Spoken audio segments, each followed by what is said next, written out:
I think that the latitude dependency, you're now finding the differences of opinions. Okay. That's to be expected among scientists. That is your job to explore and exploit those. And I think it's important that you do that. Okay. The point is that that's as much as I think we really know is that there are differences of opinions, and that's one.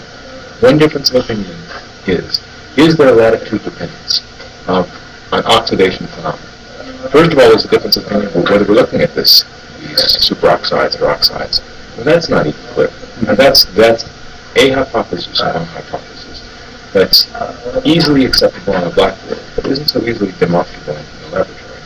The second part of that is, given that you accept the idea of oxides being responsible for Levin's results, now is it the water vapor difference between the two, or the latitude dependence between the two, or something else? Mm-hmm. And the fact that some guy can dream up a theory doesn't make it true. I'm afraid between now and the time that we really understand the results, if that happens. Will we understand the results ever? I think sometime. We'll certainly be a lot farther than now. When you say ever, that's a very, very difficult statement. Well, I say ever, the timeline is when all these experiments are completed, okay? When you've gotten into the laboratory and... let's take a time, something like a year from now. Mm-hmm. A year from now, certainly the experiments will be completed. A year from now, we will have had enough chance in the laboratory. A year from now, we will have had all the symposiums and scientific sessions. There is no doubt in my mind that we'll understand it better. But whether we thoroughly understand it, science doesn't always know the answers.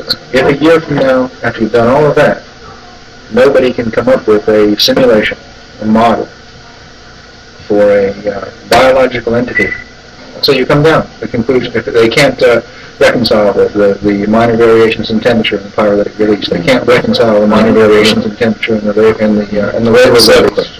Okay, and yet you don't have any organic waste at the end of that. Well, so the organic waste. But you must know the answers to the organic waste. The organic, the seeming inconsistency between the lack of organics and the biology. There are still at least 2 or 3 different models that could account for that. Which are? Well, one is that we're dealing with different levels of sensitivity. With the biological, people tend to think of the biology as either being only biology or only chemistry. It could be that we're dealing with both. In fact, there very likely is. But if there is biology unfounded, we don't know what there is. But for the moment, let's suppose that a little bird whispered in your ear and said, you happen to know if there really is. Now, let these guys try to figure out the puzzle. It really is. And you're going to say, Gerald Soffen, I'm going to tell you the answer is it really is. Now we want you to try to figure out the puzzle.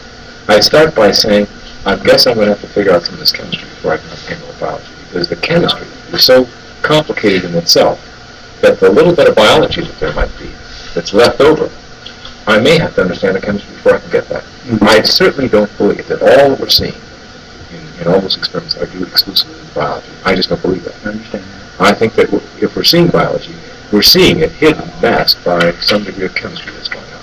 And the question is, what chemistry is that? And whether it's masking something. Mm-hmm. And maybe that there's no biology. That's possible. And I think what we'll spend this year doing is untangling that chemistry as best we can, to then look over and say, aha, this gigantic chunk surely was chemistry, and we've got that piece untangled. There's still this is unexplained, this is unexplained, this is unexplained. And maybe we'll end up with that answer. Not 100% certainly will. Okay. Again, back to the question. If you, having concluded all the things that you can do for simulation in the laboratory, all the potential chemical solutions, and coming up with none, okay, for a couple of these no chemical explanations for the activity that you get in the... Jeff, be a little careful when you say it. If we don't come up with it, doesn't mean there isn't one. All chemistry is... How long can that go on? That's what I'm saying. Well, how long? Ask yourself the question. Is all chemistry understood? No, of course not. Is life understood? No. So we're trying to take up 2 questions at the same time. You say, if it isn't, I'd like to look at it optimistically. I think probably we will understand the chemistry. Mm-hmm. But a year from now, if you say, hey, Jerry, you're... No, in understanding chemistry and coming up to chemical duplications of the processes that are being, that went on in the biology experiments, okay?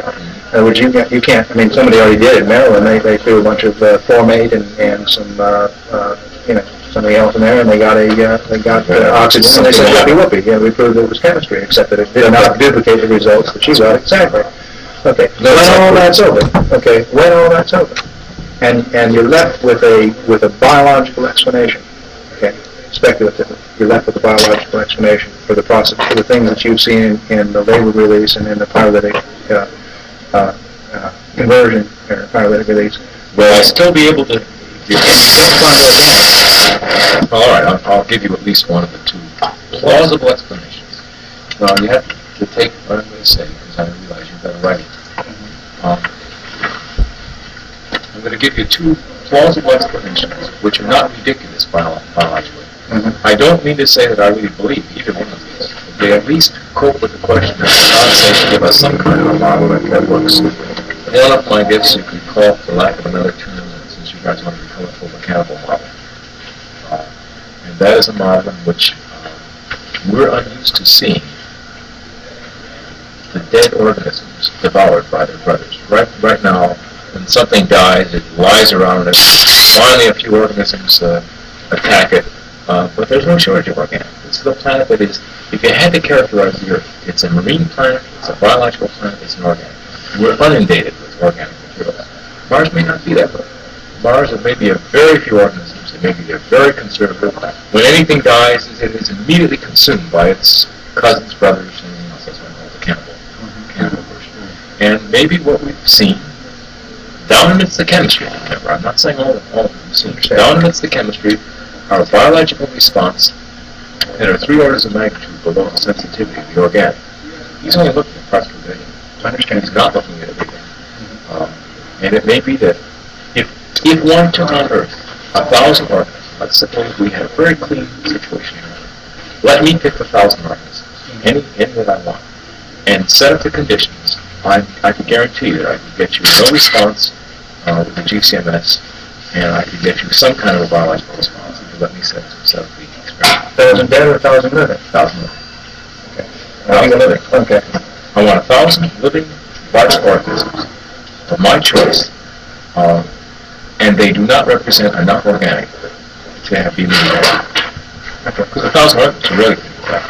I'll give you some feeling for the size of things.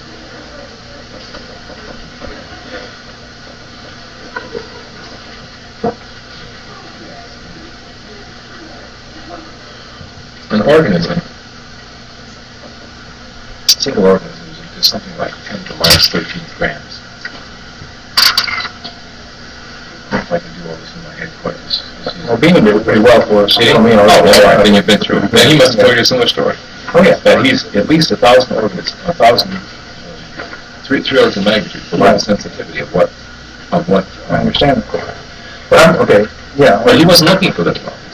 Right.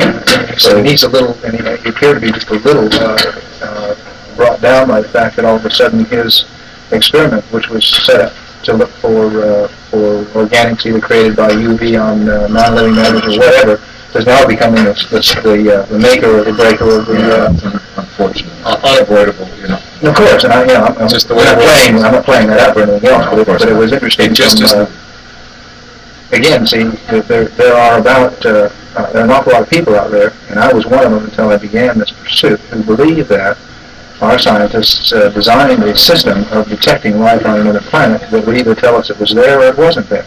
That's an unfortunate impression was created. That's an unfortunate. Part of that's true and part of it's not. If it's there, we can detect it. But I must have given 100 speeches, recorded 100 times. There is no way anybody can say there's no life. You can say it's there. You can't say it. Proving the positive is easy. Proving the negative is very hard for anything, biology or otherwise. Actually, proving